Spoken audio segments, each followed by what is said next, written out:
video games are for nerds. But that doesn't mean we can't talk about them. That's why you're listening to The Week in Gaming, the only gaming podcast that breaks down the last 7 days and tears games apart from the inside. Ugh. So forget your worries, open your ears, and join Simon Miller and a co-host for the entertainment chatter you need. Also, screw Dark Souls. Hello and welcome to The Week in Gaming. My name is Simon Miller. Thank you very much for joining me on this podcast where we do indeed talk about games. It is supported by http://www.patreon.com/Simon316. Anything you throw my way through that helps me no end. And as always, I'm joined by my man, Sam. Sam, how you doing today, dude? You all right? You good? Yeah, doing good. Good. Well, I mean, there's only one thing we can start talking about this week. It is currently number 1 in the UK charts. It is called Sekiro: Shadows Die Twice. Still don't know why it's called that. No one's explained why it's called Sekiro: Shadows Die Twice. Like, I don't know what that means. I guess what does Dark Souls mean? What does Bloodborne mean? But still. Well, I guess you collected souls in Dark Souls, and Bloodborne it was blood echoes and shit. But I don't really know what Sekiro is. I'm not going to lie, I don't pay much attention to Well, I don't pay much attention to the story. Let's set the scene. So, I'm currently playing VG247, obviously a website I'm sure lots of people know, got in touch with me and said, "Can do you want to do a playthrough? You did a man who hates Bloodborne plays Bloodborne back in the day. Do you want to do a man who hates Dark Souls plays Sekiro?" I said, "Yes, I do. I think this sounds like a good idea." Now, straight up, just to be honest with you, please do go watch that video because I completely get it. Well, one of two things is going to happen. First, they said if it doesn't have views, we'll continue doing the whole game on here. If not, we'll stop it. And if that's the case, I'm going to do it on my own channel. But go check it out on VG247 channel. It does mean that I've played around about the first couple of hours of the game. But of course, with those games, that doesn't mean anything when it comes to progression. It just means I played it for 2 hours, came across a boss that I couldn't kill, tried it for a ridiculous amount of time, and eventually gave up because it was too much. And yeah. I mean, the major differences I can see, and I understand I'm not a Dark Souls expert, but I did play Bloodborne to completion, just so that when these games do come out, I can have somewhat of an intelligent, source of debate without people going, well, you haven't played it. Well, I have. And not only did I play Bloodborne, I finished the damn thing. And it was one of the worst experiences of my life. And it's the same with Sekiro. I don't, aside from, I would say the way it looks, but it looks exactly the same. I mean, the environment is different, and the setting is different. There's a much more... And people will jump all over this to me, probably. But for me, it feels like it's far more influenced by, like, feudal Japan. There's samurais and generals. And obviously, you're a ninja and you've got a big sword. And you throw, to distract people, you throw ash. Like, it's very much focused on that, in a way of thinking. And the real spin is that everybody has postures. As a different posture, and your thing is to try and break down people's postures, and you do that using your sword. Some enemies you can just lay waste to and go through. Others you have to back off and use like deflect powers. And deflect is essentially a well-timed button push. They go to attack you, and if you push at the right time, you'll block them, and sometimes you can kill them, but you'll still do major damage. And there's other moves such as like a double jump, and the idea. Essentially see a posture as putting somebody on the back foot. And when they're on the back foot, they can't defend themselves with their sword, and you go in and attack. Now, that all sounds very well thought out, and it sounds very, very smart, and it sounds like something... Well, I know that it's something a lot of people enjoy because we've heard it. However, I as always, I can't get on with it. Because, as we were chatting about before we went live, the whole thing that keeps going on in my brain is... Surely there's a better way to spend my time than coming up against these enemies and dying over and over and over again. Like, it just drives me crazy. I mean, that's essentially what happened. Like, what we'll call the tutorial, for lack of a better term. Even that isn't exactly easy. Like, normal baddies that are baddies, normal enemies that are walking around can take you out. You make one mistake and you're dead, and you can never be on the front foot, and you always. It's just. To me, there is, aside from the, what's the word I'm looking for? The intricate, the small details in the actual combat system, which are different because, from what I've played so far, it's more sword based. The idea of it is still the same, which is, can you defeat these random enemies? And if you can't, or you're not good enough, then we'll just have them walk all over you. And as far as I'm concerned, it's just imbalanced because so many people are so mad right now. I can hear their screams, but I feel like an enemy can interrupt my combo, but I can never interrupt an enemy's combo. So I'm like, why? What's the playing field here? I mean, I don't know what you think about it, Sam, so far, but that's where I'm at. I can't stand it. Yeah, I mean, I've not paid close attention because I think I've said before, but it's just I'm not interested in that level of difficult games anymore. I'm not paid to complain about them. That's a great thing. But I would love to do that, but no, I just can't. I just can't like bring myself to it anymore. Dark Souls 3 was tough enough, and I don't play them for the difficulty anyway. And like Dark Souls 1, they made it on an easy mode. I'd be like, cool. That's much better, thank you. But what I've heard about this one is that so Dark Souls is more about blocking, hitting those attacks, then waiting for either the parry or just to get some stabs in and then retreating. And Bloodborne is more frantic and you're dodging. Whereas this is like you're waiting for that gap in the stance or whatever, because there's different stances, and then you're waiting for that gap in to get your sword in and everything. So it seems more like the fast pace of Bloodborne with the sword focus of Dark Souls. What I've seen, like I said, everyone's been buzzing about it on Twitter. So I think if everyone liked Dark Souls, it seems like this is sort of like hit the tough, difficult game itch. But other than that, I don't really know much else apart from everything. Everyone's loving it. Everyone is loving it, and I've read it, and I understand why. Like, I think you hit the nail on the head there. It's you're right. It's almost irrelevant what the gameplay is. People waiting for Sekiro wanted a game that they knew was going to be hard. They knew was going to test themselves, and that's what this is. But to me, if everything around that isn't encouraging me to go on, then what is the point? And I know again people will be mad about this, but it's just my opinion. I'm not saying these games should be killed off, but it does. I mean. When you start off as well, like it goes all in with trying to tell you a story. Personally, I don't think the story makes any sense. And I know earlier I said I don't care, but I tried to buy into the narrative, and it just sounds like nonsense. And halfway through, I got killed a lot. And basically, so what happens is, right, so you start off, you save a princess from a tower, and this is all within the first couple of hours, so don't see it as spoilers, but you save a princess from a tower, you allow her to escape from this castle, then you come up against this huge general dude who you have some kind of relationship with because they talk about being at their uncle's funeral, and his whole role, I mean, you probably can kill him, but for me, it feels like, his role is to kill you, because when he does, that transfers you to somewhere else. Essentially, you have your arm chopped off, and when you wake up, you're in this cave with someone called, what the hell are they called? I can't remember now, they've all got these names, and he has given you a fake... Not a fake, it's a prosthetic arm. And the prosthetic arm works as it's a leveling up arm. That's what I called it on the VG247 video, and that's what it is. It levels up your arm. You can add different things to it. It's got a grappling hook. And don't get me wrong, the grappling hook was really cool. Like, not only is it nice to be able to sort of traverse the environment in that sense, it makes it feel very, you don't feel as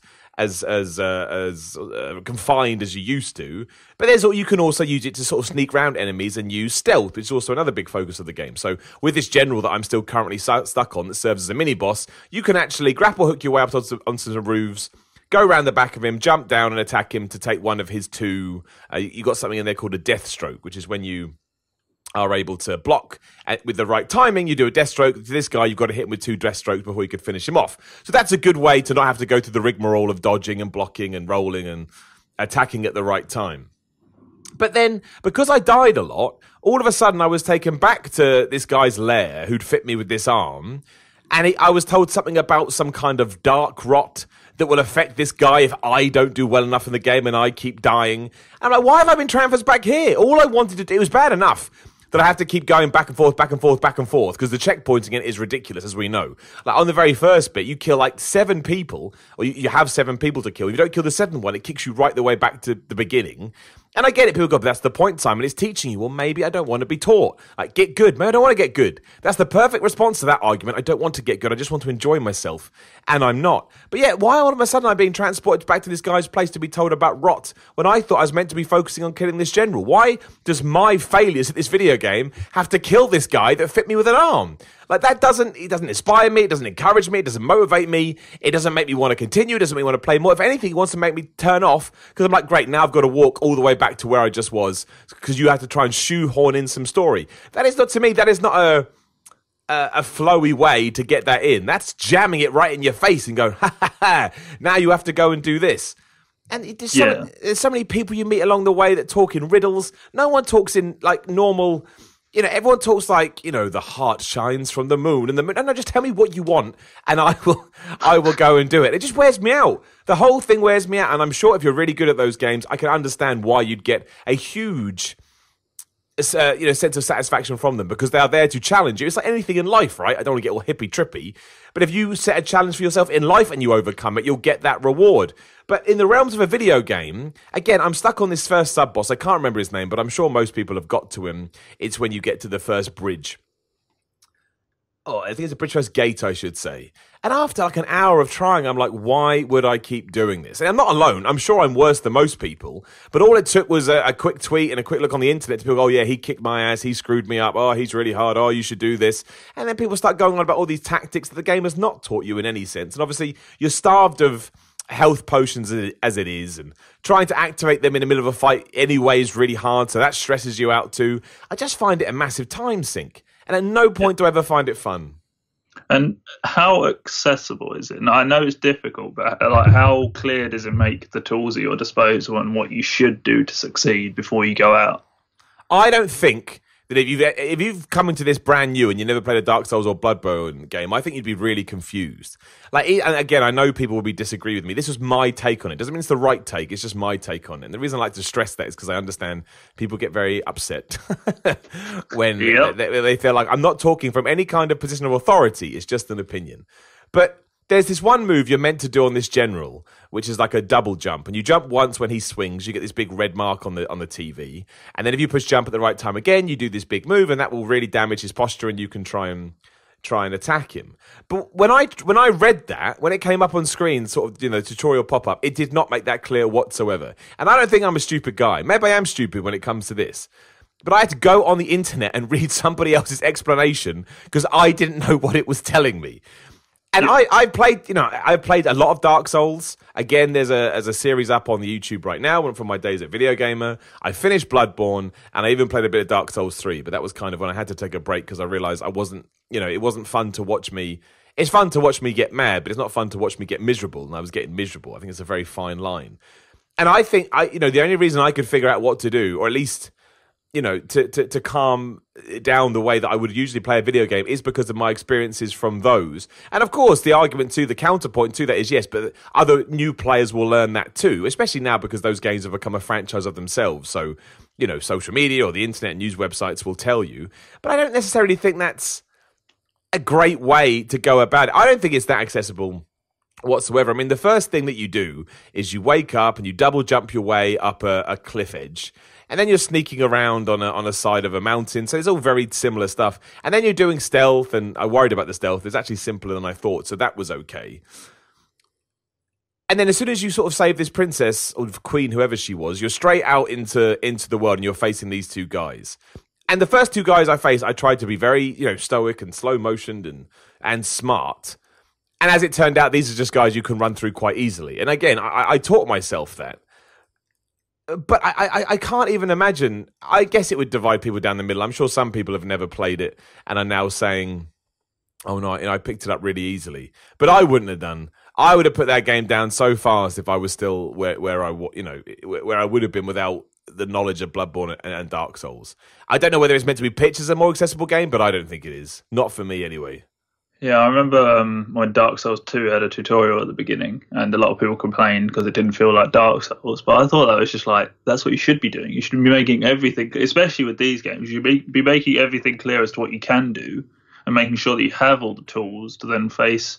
Like, it's not difficult to be obtuse. That's the difference. Like, if you're withholding information or being purposefully unclear, like, that's not. I don't get joy from learning that because, like you say, you have to go to internet forums. If it's not. That's not part of the difficulty of the game. That's just sort of, I don't know, being a bit of a knob about it, I guess. No, but obviously I haven't played it, so I can't say about that. I agree, and I'm sure there are some people listening that say, no, Miller, that's your interpretation of it, and you screwed it up, and that's fine. Maybe it was, but I have played a lot of video games in my life, so I like to think I'm qualified to some degree, and I found a lot of the stuff I was being told was not clear, it was not obvious, and I struggled to... Yeah, I struggled to figure it out. And I mostly did it with a combination of reading other people's articles and just mucking around, right? And seeing what was what. And I know I'm still early on. I know that if you're good at that game, you could probably get to that boss in probably 35, 40 minutes. And you could probably kill him in 5. So, you could argue that, Simon, you've only played less than an hour than the game. But that's not my fault either. That's the way the game works, right? Like, the game is designed to be really hard, and I have to persevere as best as I can. So that's as far as I could get. Like, I think we are doing another one this week, which there's a very high chance that could be me just fighting that boss. That could be the whole video. I don't know if I can get past him. Yeah, that's the thing, isn't it? Like, sometimes when you're streaming, like, I hate to stream those games. I've never done it, but I'd hate it. It's just like, what if you just can't do it? Everyone just operates on the principle like, oh, you'll get there. But what if you can't get there? That's always the fear. And this whole get good thing has ruined it's not an excuse. Somebody should be allowed to play something and not have to be good at it. And by the same token, yeah, if that's the game you're pitching, then maybe people that are shit at games shouldn't be playing it. I can accept that too, but there shouldn't be the be all and end all to say, oh, well, it's just you can't moan about it. I don't think, and I genuinely think this, I'm not saying to troll, I genuinely think many aspects of the first Dark Souls were done, they deliberately pitched some of the elements of Dark Souls that didn't work as if they were intended gameplay mechanics, and I don't believe they were. Just my opinion. I could be wrong, and there's less of those in this. There are additions I don't agree with, such as, again, to me, it feels like they can break, or enemies can break your combos, but you can't break theirs, which just drives me nuts, because I try and learn by what I can see. And if he can break mine, I think, okay, well, I'm going to look for my moments where I can try and jab him with my sword. But that doesn't work. I just get absolutely owned. And I don't like the fact that one sword hit can take away 3/4 of your health. Because you only ever have like one health thing, which only falls up about half. Everything is working against you. Everything. And it's just not for me. That's the thing. It's not for me. And I'll persevere if people find it entertaining. But as a video game, and sat here as a critic, or someone that's going to offer critique towards it, and everyone should be able to do that. Doesn't matter how long you've been playing games. It flies over my head. It's just, yeah. How does the revival system work? Well, as far as I know at the moment, and again, I understand that this could change, every time you die, you can come back once. Or you can just kill yourself off. But when you do come back, when you do use the revival, this is where I get lost, because I don't understand. Every time you use the revival, it does something to this guy who fixed your arm with the rot. So it may actually be better to to die and save him. But why I give two shits about that guy, I don't know. Like, I can't believe he's going to die, and that means I can't level up my arm anymore. Like, the first leveling up I got for that arm is I can now I can never say this word. I think it's saying it right. Is it shuriken stars? I never, that's right, shuriken, but whatever they're called. Yeah, like, you can fire them now, or at least things that look like that. And you don't get that very many, and I haven't been able to use them to any positive effect so far. But that's the only reason I can figure out. So every time you die, you get a white death sign. And again, when you are properly dead, it goes red. When it's white, it means you can revive yourself. I think you get half health back. And I just do that over and over again, but the game keeps telling me I'm doing something wrong. Maybe that's going to get more apparent the more I play. But again, even at this stage, after 2 hours, I'll probably do this too. I'm happy to call this video/podcast a review, because that's how passionate I am about it. If someone says to me, "Oh, Melly, you didn't finish the game," true, but the 2 hours I did play, I hated so much, it would have to become Gears of War 2 to get back any amount of my love. And that, I'm 99% sure doesn't happen. I don't think you get 5 hours in and all of a sudden Marcus Phoenix turns up. If he does, I retract all of my statements. 10 out of 10 would play again. Yeah, but that's all I can tell about the revival system. But I'm going to assume, because, the bonfires are back, and when you sit there, get your life back, and I think you get some element of items back, but obviously you respawn all the enemies too. So, it's why it's called Sekiro Shadows Die Twice, I don't know. I think you could, maybe it's something to do because Activision are publishing and not Namco. I don't know. I'm just speculating. But why they couldn't have called it Dark Souls 4 is a mystery to me, because you know how when you get to a sequel, you can absolutely, like Mass Effect Andromeda, right? It was set in a different place to where the first three I know it's still in space, but it wasn't meant to be linked to Mass Effect 1, 2, or 3. And I think you could have easily said, this is Dark Souls 4, or whatever you want to call it. We're changing the environment, we're changing the systems, we're changing the weapons, and nobody, would have bitten. So why it's called Sekiro Shadow Die Twice, I have absolutely no idea. Because everything that you've seen before is back.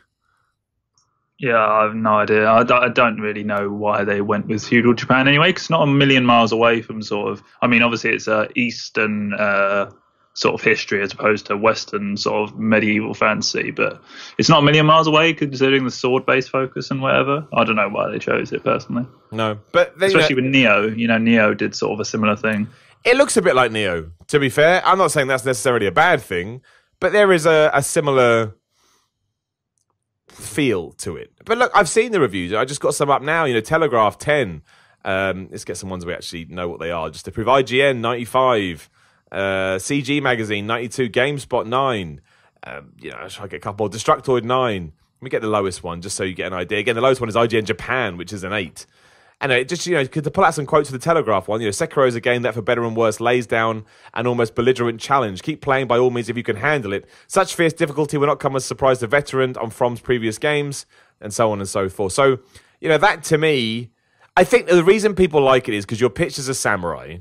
They push that hard, but it's not a samurai that is in a hack and slash game. It's a samurai that has to act like a samurai. Do you know what I mean? And I don't know, dude. They're just lost on me. I don't know why anybody would want to push themselves as hard as that. It's crazy. But that's Sekiro: Shadows Die Twice. I'm happy to come back on. I'm going to play a couple more hours this week, and we can come back on next week and see if my mind has changed. I very much doubt it. Like I say, transparency up to 2.9 here. If it doesn't get enough views on VG247, I'll even try and continue it on my channel. I'll live stream it because it's just so much easier. The worst thing about doing that is getting killed over and over and then having to rewatch myself do it as I edit it. I'd much rather live stream it and just leave it in the past. But yeah, that's Sekiro: Shadows Die Twice. I will never get it. And anyone hoping that even if I did finish it, that my opinion will change, it won't. What will happen is I'll just be a bigger asshole and feel like that I'm justified to rant like this. Because I feel like, I have at least the authority in that sense to talk about it because I did put in the time. But yeah, man, what a difficult, both literal and figurative video game that is. Yeah, it sounds like blindingly obvious, but it seems like it's just made for the From Software fans, not trying to onboard anyone. Yeah. Actively not trying to onboard new people. And in that sense, I probably should have said this earlier to calm some of the craziness down. In that sense, more power to them, right? They know their audience.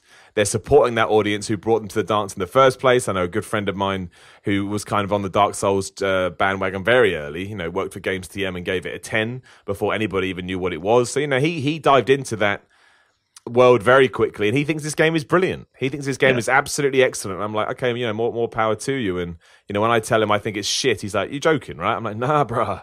It's like I can't stand it. But again, maybe that's just where we're at. It's a very dividing game, and maybe that's a good thing. Maybe it is. Yeah. So that's Sekiro.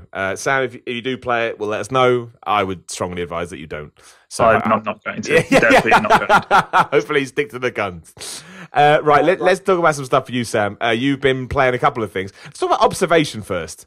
Because we touched upon that last week, did we not? Or recently? I remember us talking about it at some stage. Well, I only really heard about it today. I haven't played it. Maybe it wasn't but it's coming out. So I wanted to talk about it because it was at the State of Play live stream. Sony did that live stream. Yeah, I've got it up now. I'm going to watch as you talk. Yeah. So observation, it looks amazing and reminds me of Tacoma. I'm really interested in when games tell stories in different ways. And Tacoma, you're on a space station, you're watching and rewinding sort of AI sort of ghost memories that they'd recorded on the spaceship to go over past events. And this one, you play as the AI called Sam, funnily enough, a services automation machine or some shit like that. So yeah, you play as the AI and you work with a human. And then it seems like, from what I've seen of the screenshots and everything, it seems like you sort of just move around the different cameras as the AI in the space station, and you talk with this doctor, whatever. And yeah, you just unravel what's happened, and it just looks like a really cool storytelling technique. And just I was instantly on board. It just reminded me of stuff like Gone Home and Tacoma. I love both of the ways they tell their story that I hadn't seen before. And yeah, observation just looks amazing because of that. May 21st as well, which is not too far away at all. And obviously by Devolver, which is another, I put which money. Is a great sign. Exactly, yeah, they don't put out crap. It looks terrifying in many ways because it is set in space. It looks a bit like the video game version of Gravity. I mean, I think the one line, as you just said, that sums it up is "You are the station." I mean, what a crazy way to sort of come up with a way to tell a story. But you're right, because how many times have we watched sort of astronaut movies and they always jump from camera to camera and have these crazy tools? I think it's a really interesting idea. There's also I can imagine there's going to be really scary moments in there when you switch between cameras and stuff. Absolutely, and it comes up with observation, and then it says "Bring her." That's the tagline. Bring her. I don't know what that means. I don't know either. But yeah, it looks really good. When was that announced? Literally yesterday? I think it was announced last year for PC, but then it was given a release date at the State of Play. And it's coming to the Epic Games Store on PC because, of course, it is. Yeah, because we got to fuel those flames. Yeah. But that was one of the many things that was talked about at the State of Play. Well, yeah, because I did see some come from there. Obviously, they announced some new Mortal Kombat stuff. We learned about the No Man's Sky going to VR, but also we learned about Marvel's Iron Man going to VR. Now, look, man, if you want to get, you want to get more people to buy your VR headsets. I think they also announced they sold 4 million headsets, which is pretty good. But if you want more people to buy their headsets, put them in an Iron Man suit. I think that's pretty good. I mean, it looks kind of basic as you'd imagine, but I bet people will get behind that. I think it looks cool. Yeah, and Five Nights at Freddy's in VR. Oh, dude, that was where I was going to go next. That would kill me. That would actually kill me. We don't swear a lot on this podcast, but fuck that. Like, I mean, I'm going to watch the trailer. I didn't watch the trailer on purpose. It's bad enough when you don't have a headset on. So how the hell would you do it when it's actually jumping out? Oh my gosh, I just watched it. No way. No way. Not in a million years. This is not what I wanted when I said about the VR revolution. Excuse me. Something called Concrete Genie, a PS4 exclusive action adventure game. Do you know anything about that? I haven't heard about that. Yep, yeah. So this kid, he's bullied. Very sad. Very emotional tale. And he lives in some seaside town that's got overtaken by darkness. And to bring life back to it, he has a magic paintbrush to paint the town. So it's the typical sort of like really heartwarming, family-friendly tale. But it looks quite good. Yeah, it looks cute. It sounds, obviously, with that tagline, it sounds a little bit obviously cliche, so the proof will be in the pudding with that one. So yeah, and Mortal Kombat as well, they announced Liu Kang, Kung Lao, and Jax. And obviously that's cool because it's like old meets new, and, people love that kind of, yeah, past the present and all that stuff. I think that's pretty much it. I missed the observation one, but that's obviously, we mentioned it in passing, No Man's Sky VR as well. It's quite a cool trailer. Something called Trover Saves the Universe. No idea what that is, but again, it looks kind of cutesy and weird, so I'm sure some people will love that. They had some stuff for Crash Team Racing, Nitro Fueled, and Days Gone. All the stuff that you'd expect. Right, before we get on to other news as well, Sam, you want to talk about Skate 3? I'm playing it again. And then we're going to get into a huge chat about streaming services changing the world. Just hit me up about... you love it, right? Of course you do. Yeah, well, I put Skate 2 in my Xbox One, and it was like, this isn't supported. And then I found out that Skate 3 is the only one supported. And that's not a bad thing, but it's just like Skate 2 is my favourite. So I was a little bit like, why? But Skate 3, I've been playing that again. I can tell you, backwards compatible it doesn't do those games any favours on a 4K TV. So I was looking at some of the UI, I was like, look at those pixels. Did it always look like this? You you go back to old games, like, oh, damn. Oh, yeah, man, it blows your mind, right? Yeah, you're like, oh, damn, I didn't realise it looked this bad. But yeah, that's been really fun to go back to it. I forgot how frustrating some of the challenges are. It just makes me want, Session, that game that was announced, or, that Xbox talked about at theirs. We just need a new skate game, man. Just any skateboarding game. I'll just settle for anything at this point. It's been really great going back into it. It goes to show, man. How old is that game now? 5 years? Something like that? 2010. Yeah, 9 years. Fuck, Yeah. I mean, the fact that it holds up other than the visual stuff, which is always going to, nothing can survive that. I think it's pretty ringing endorsement, right? I think if it had, if any other game had come along and polished it, it wouldn't have held up. But because it's the only game that does what it does, and it did it so well, I think that's why it holds up, because you haven't got anything else. It's amazing, though, that there hasn't been, given how successful Tony Hawk was, and I think Skate did have an impact when it first came out. I remember everybody buzzing about it. It's crazy to think the whole skating genre has just died off entirely. I mean, that's mostly because Activision screwed up that last Tony Hawk game. But still, that surprises me a lot. Yeah. They also just released a gameplay trailer for Streets of Rage 4. Literally just dropped. I just walked through it. It looks like it's going to annoy fans that have been waiting for Streets of Rage 4. Yeah. Oh dear, I look forward to that. Right, let's talk about streaming services. Literally, as soon as we were done last week, we got told about Stadia, whatever they're calling it, which is Google's what do you call it? Streaming service. So basically, and this is a very, very layman's terms one, but I think that makes more sense before we talk about the potential implications. You can basically, using a controller that Google has announced, it's got the Konami code on the back of it, you can play any game you want via the magic of streaming. So, as long as you've got a Chrome browser or however they're going to do it, you can, Chromecast it to a TV, you can play it on a laptop, you can play it on your PC, your Mac, whatever, and you'll be able to stream Assassin's Creed, Call of Duty, Mario, whatever you want, and you'll just be able to do it. So there's no need for expensive hardware. You buy the controller. Obviously, internet comes into it, but I'm sure we'll get into that in a second. But it is a huge step forward for games, and if anybody else had announced it, I'd be like, really? But the fact that it's Google, who are the internet, let's not forget. Google know what they're doing. They're backed by billions and billions of dollars.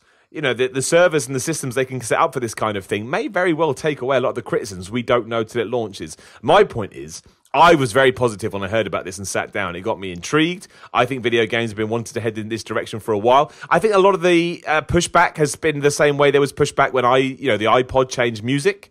It seems crazy to think, what do you mean I'm just going to download a song onto it? That's not what I want, my physical CD. And here we are, 15 years later, and we all love it. I understand that games are different because they're bigger. But again, because of the people doing it and everything I've read, I actually think this could be a massive deal. Also, if you're going to get into the gaming space now, this is the only way to do it. You're not going to release a console. That would be madness. Yeah, I don't think you'd release a console these days. It's not the console generation anymore. No, but I genuinely think this could be amazing. Genuinely, I am excited about it. Yeah, I'm very excited. It's one of those things where it's like, okay, this is good, but now prove it. That's the real big kicker. Of course, it's all good to come in here and be like, yeah, we've got this, and we got this feature, and you could play Assassin's Creed Odyssey in 5 seconds, and there's no installs, or we got Jade Raymond, and it's all like, amazing. Those E3 moments. Yeah. But it's really good. The proof is going to be in the pudding with that. But Project Stream, when that tested last October, that was pretty good. Apparently, it needed 25 megabits a second to get 1080p and 60 FPS on Assassin's Creed Odyssey. And people said it worked. I didn't try it myself, but people said it worked. Well, that's what didn't Google say that as well, that you only need a 25 meg connection? Well, Phil Harrison had that. So at launch, it's going to have 4K 60 FPS, but you need 30 megabits a second, which still isn't a huge increase. And I get 30 megabits a second on this PC that I'm using right now. So if you're telling me I can just boot up Assassin's Creed Odyssey in 5 seconds, if there's no caveats, then that's just like, oh, that's really good. Doesn't require too much internet. It's really good quality. It's just, it's really going to depend on how straightforward it is, because it all sounds really straightforward, but it doesn't sound like straightforward technology, if you know what I mean. Yeah. Again, it all goes back to me that it's Google behind it. I don't think Google is ever going to release anything with their name on it that's a bust. And that's no disrespect to Microsoft or Sony, but Google are a different beast entirely. And Microsoft as a whole are on that level. But if you look into, I'm talking about the gaming division, right? The gaming division, which Microsoft does separate really from its big business, or they certainly do when it comes to, when it comes to financials. Whereas Google, Google aren't really getting into the gaming space. What Google are doing is taking the technology they already have and trying to apply it to games. I don't think they're going to be making games. I think they're going to be trying to buddy up with Ubisoft, Activision, EA, whoever, and say, look, you can release it on the PlayStation, whatever. You can release it on the Xbox, whatever. But make sure you make it available for our streaming service too. Well, they will be making games, but we don't know what they're making yet. Of Google Stadia Studio, whatever it's called, is led by Jade Raymond, but they didn't say anything about what they're working on. And they're working with a lot of third-party developers as well. Yeah. So that'll be interesting. Yeah, of course. Sorry, I misspoke in that sense. What I mean is that it's not like they are... That's not their focus. Exactly, yeah, that's not their focus. You obviously want to have your first-party stuff, but if they will never, they're never going. I doubt they'd even have done this announcement if they hadn't had very serious conversations with all the big players to say, "Look, are you on board?" And they went, "Yeah, of course we're on board." And the big criticisms I saw when it came to things like fighting games, where they said, "Oh yeah, but the frames per second are vital." Well, there's two ways to look at that. Again, like you said, Sam, one, we don't know. People have made huge strides forward before. Think about when online gaming started and, whatever Street Fighter was the first one, it was crap. Now it's a lot better. So people keep walking forward. And the other point I would say is no one is going to be competitively playing Street Fighter using a streaming service. When you go to these events, they will use whatever has the least latency to ensure that it's a smooth experience as possible. And if you are talking about playing it over the internet, again, everything I've read and everything I've seen people speak about seems to suggest that if there is a glitch in the system or there is some kind of lag, all it does is it reduces the visual look, as opposed to... So what it does is it throws all its power to gameplay to ensure that, aside from it maybe, going a bit weird, much like when you watch a movie, it doesn't actually affect the experience, which when it comes to games is the most important thing. But if I'm playing you on Street Fighter V, and we're both experiencing, because it won't, even though you need that connection, it will be Google servers handling that as opposed to your connection. You just kind of need it to jump over this. So both of us, as far as I understand, are going to be suffering from whatever foibles there may be. And if we're just playing over the internet, is it really going to be that much different if we were doing it over an Xbox One? I don't think it is. So I throw that argument right out there. If you're going to play Street Fighter competitively over Stadia, whatever the hell they're calling it, that's crazy. It's just not. You're not going to do that. So it just dies a death, within seconds. And I think somebody has to do this as we move forward and internet connections get better. And on the launch of 5G, I would much rather the next console cycle, or the next game cycle, I should say, be able to buy a controller for $50 or whatever, probably more, but whatever the hell it's going to be, and just sit there at my TV, at my computer, and stream a game. That to me is not only is it more accessible, not only is it easier, but it just sounds like a really good idea. Like, why do we need big, bulky consoles under our TVs anymore if there's no need? Yeah, it does sound all very nice, and I love the phrase that did you see about the teraflops? That fact that they put out. So they've got multiple GPUs in their servers, right, that they can handle games with. And then these developers can use as many of these GPUs as they want, because obviously it's not one console, it's just a big old massive system. But one of these GPUs has, just one of them out of the multiple that you can use, has more teraflops of power than the Xbox One X and the PS4 Pro combined, which is just insane. Like, you could have 1,000-person battle royales. You could have in that conference they said that you could have split screen gaming, like 7 screens, because you're running the game on 7 different instances, but you don't have to compromise on quality. Yeah. Obviously this is all buzzwords and it's all very nice for conferences, but if that's true, like, unlimited power is just amazing, because you just have infinite quality and don't have to compromise on anything. And surely that's just a smarter way to do it. You're just going to one place. There's nothing in a box doing half the work for you. It's all happening in one place that is going to be backed up by a company that have not only do they already have this kind of power, but have billions of dollars to make sure that it works. I don't, aside from any huge surprise that we don't know about, I honestly think this is going to be huge for games. I think Google will smash it. I think it'll change the way people think about games. And from there, maybe Microsoft and Sony do have to catch up. Maybe it changes what the PS5 and Xbox, whatever you're going to call it, is going to be. I don't know, but I am intrigued by it. I was surprised there was so many people poo-pooing over it.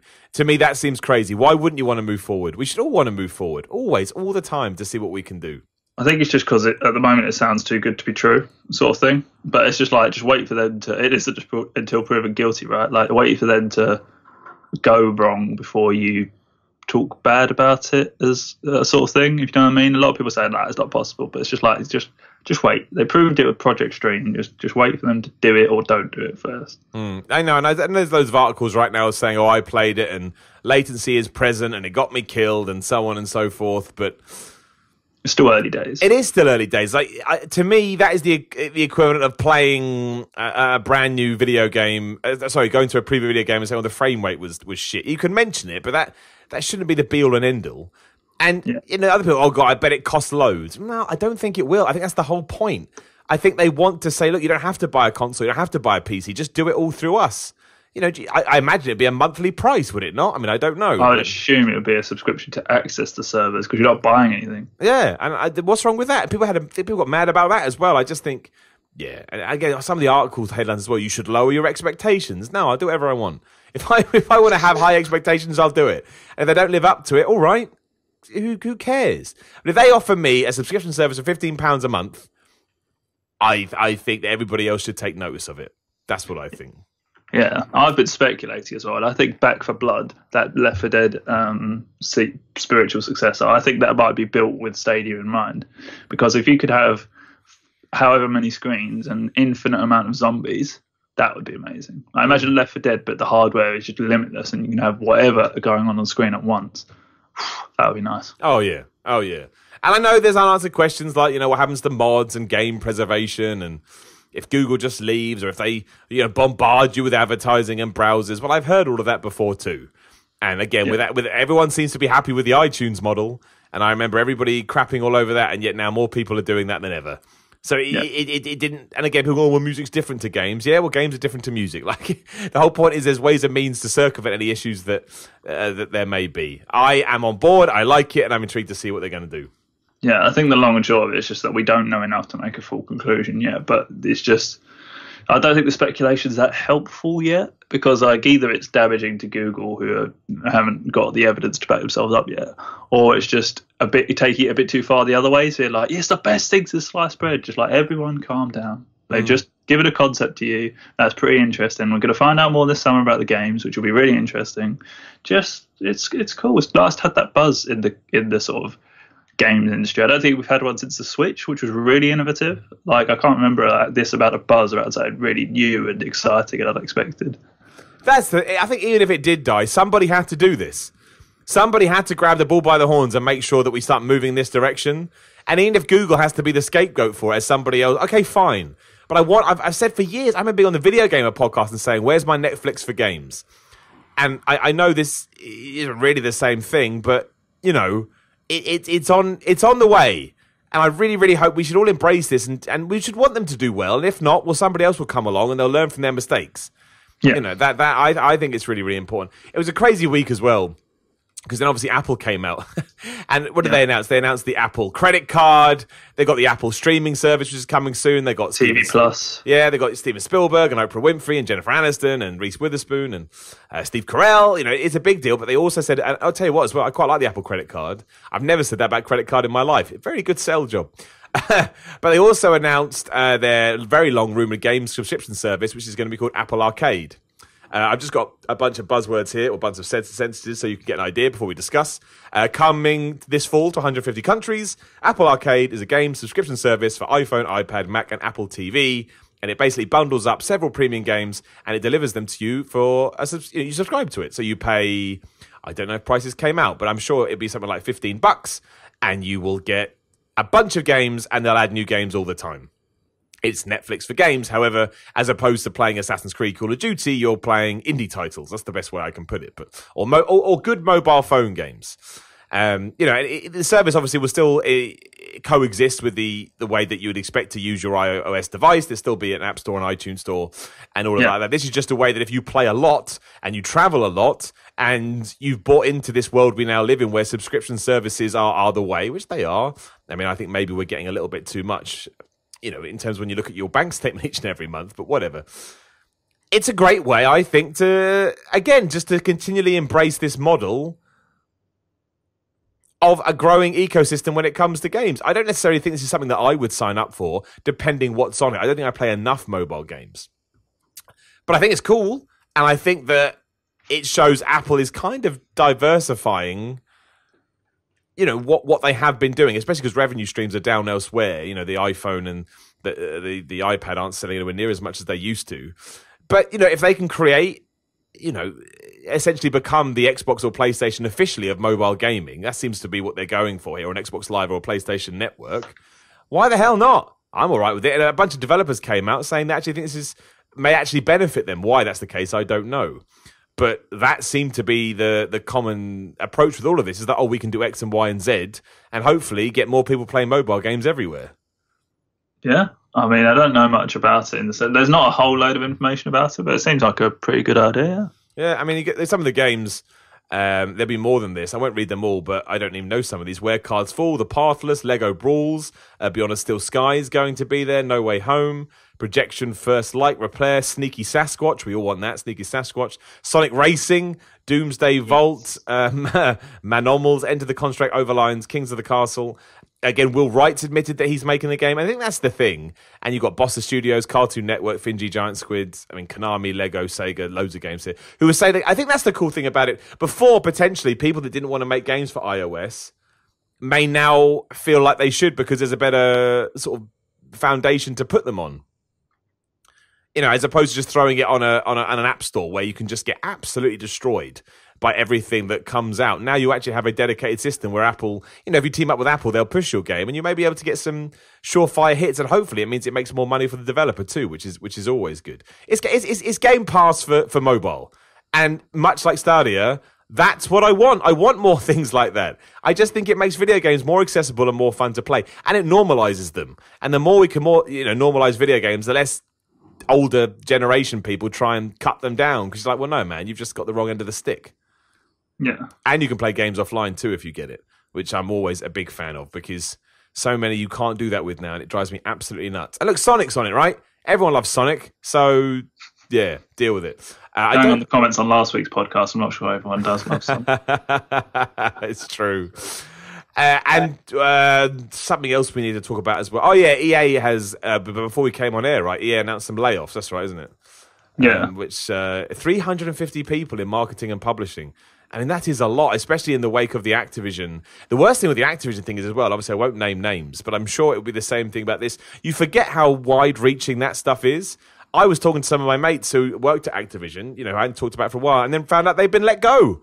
And they, it was just like, man, it hit everybody. And I guess this is going to be the same thing. It seems crazy. Aren't EA doing all right? I mean, that's probably me speaking well naively, but yeah, it sucks. Yeah, it just sucks. I don't think there's anything more to say, especially with Activision, 800 people earlier this year as well. I know, especially like right now. I mean, the statement was, we have a vision to be the world's greatest games company. This is Andrew Wilson, EA boss. If we're honest with ourselves, we're not there right now. We have work to do with our games, our player relationships, and our business. Apparently, the way to do that was to get rid of some people that worked there. Yeah. I don't know. I don't quite know how I feel about that. Other sort of little news as well. Crash Team Racing has PS4 exclusive content. You going to play Crash Team Racing, Sam? I can't. Why would you play anything other than Mario Kart is always my question. I did, really back in the day, and it has some real, violent fans. That's not the right word, but you know what I mean. Intense fans. But yeah, I can't remember it that much to have much of an affiliation with it. Lord of the Rings Gollum is coming in 2021. Yeah. It is made by Daedric Entertainment. Who owns the Lord of the Rings license these days? Because I thought that tied into... I was like, oh, isn't there something else? Then I realised that's the Amazon TV show. That doesn't count. Yeah, that's what I was thinking of. I have no idea. Yeah, so we're getting... In 2 years, we're getting a Lord of the Rings game, which, I mean, unless they've got an inside track about when they know that TV show is going to come out and there's some kind of relationship there, I don't know. But hey, look, a lot of people like Lord of the Rings, and we've never really had a good Lord... Have we ever had a good Lord of the Ring game? I don't believe we have we? I think the film tie-ins are quite highly regarded. Are they? I think people love the Two Towers and Return of the King. Weren't they just hack and slash games? Yeah, but good ones. No, I like them, but usually they get crapped all over. I've only heard good things about them. Oh, okay. Well, there we go.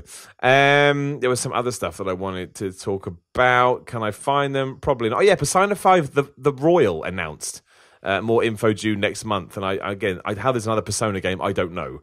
But I know people love them, so I thought I'd throw that out there as well. And we've already talked about all the Mortal Kombat stuff too. Have you played anything else this week, Sam? Or is that pretty much your week when it comes to games? Just still Dragon Age Inquisition. Still going with it? Yeah, and I finished the main story on Fallout 76. How could I forget? Dude, are you still a big fan of it? Do you still think the world has been blinded to its genius? I mean, I wouldn't go that far, but it is good. Yeah, I mean, I think the last mission was a bit like, yeah, there's loads of enemies now, and it's a bit like, okay, right, well, it's not the best last mission. It was just like mow down all these enemies, but yeah, it's still great. There was an event this past week that ends today. That just sort of, it felt a bit more tailored. It felt a bit more fun and a bit more of that Fallout character to it. So I think they're getting there. I just hope they don't leave it, you know what I mean? I hope they just continue building on the great work they've done. But you never know, with E3 and stuff, they might be like, okay, we're moving on to do some other stuff, which would be a shame, but I wouldn't blame them. Yeah, no, that's fair. The other thing as well is that obviously Nintendo's reportedly launching 2 new Switch models this summer. I'm going to be intrigued to see what that was. I imagine one will be some kind of slim. I mean, it's pretty slim as it is, but maybe it'll be like a purely handheld device. They could get away with that. You know, Nintendo are known for that stuff, so that could be interesting. You might get a bigger screened one, maybe. Well, that's the other thing. Apparently, it's going to be a more expensive version, which will include enhanced features to appeal to its target audience. I don't think I would trade in my Switch for something right now. I'm quite happy with it. I don't know what it doesn't do that I need it to do. The kickstand is shit, though. That's the one thing I want changed, because that kickstand is wank. I'm not sure why they thought that would be cool. It's not. It's made out of putty as well, that thing. Like, it's garbage. Also, why is it on the side? Put it in the middle and make it wider and make it go out more. I don't understand how it's got past the process. Because they don't care about you, Sam. That's why. Yeah, they don't. Although, by the end of the last year, the Switch had sold more than 32 million consoles. That's Nintendo are an amazing company, I tell you. How the hell did they do that? Yeah, I mean, there's just... Yeah, they've done good though with their third-party stuff, because if it was just Nintendo stuff, I probably wouldn't have got one. But because they've got everything on there, pretty much, it's great. So good. No, it's true. I will answer one question this week. I said I'd get to more, but I don't think we are going to have the time. So, where are you? I've lost it now, but I thought it was interesting. You are... I can't find your name, but I have your question written down. And it was essentially, why do I still feel like Grand Theft Auto 5 is a bigger deal than Red Dead Redemption 2? Red Dead Redemption 2 seemed to come and go on a whim, whereas you can't get away from GTA 5 online. Is this just a state of the world we live in when it comes to games where there is no long tail? I think I kind of know what he means. I was thinking this the other day. Because Anthem, for example, came out. Loads of, cool things were happening and people were talking about them. But admittedly, it didn't have the reviews and the sort of fan base, not fan base, but a lot of people crapped all over it. The following. Yeah, however, I think that's a social media thing. I think people get so excited in a build-up to a game's release that we all talk about it. Same with news sites, and then as soon as you're at the other end, there's something else to talk about, so it feels like nobody cares, whereas actually most of these games have amazing communities, continue to sell, continue doing well for the publishers, and the reason GTA Online continues to get talked about is because it's bigger than most people realise, and there's always something to talk about. They're always releasing something new, and it's GTA, which kind of fits in its own world anyway. But I mean, GTA will always be bigger than Red Dead, but to me Red Dead has still been a ridiculous success. Yeah, I think it's just like Red Dead. I think it was a little bit more niche. I don't think everyone who liked GTA was going to like Red Dead. And it's obviously huge, but it's one of those things. I think GTA is just sort of so quintessentially open world, and they've monetized and sort of built a world really around the online component specifically that it's just sort of timeless. And I think that's why you hear more buzz about it, because Red Dead Online is sort of in a slow burn. It's not got that universal appeal that GTA Online has. So you probably hear more about it just because it's everywhere. Yeah. So no, that's what I'd say personally. I think as well that GTA 5 is just a more accessible game than Red Dead Redemption 2. Red Dead Redemption 2 is amazing, but it's horrible. Like, it's genuinely... It's not... It doesn't follow any of the tropes you'd expect a video game like that to do. So I think it surprises a lot of people. They can't believe there's so much downtime. And therefore, I don't think it creates as many, oh my gosh, moments as GTA did. You don't see as many, oh, look what I did in crazy Red Dead Redemption videos that you did about Grand Theft Auto, which it's more... I wouldn't say normalized, but it's more... I can't even think of the word, but I just think they're just different games.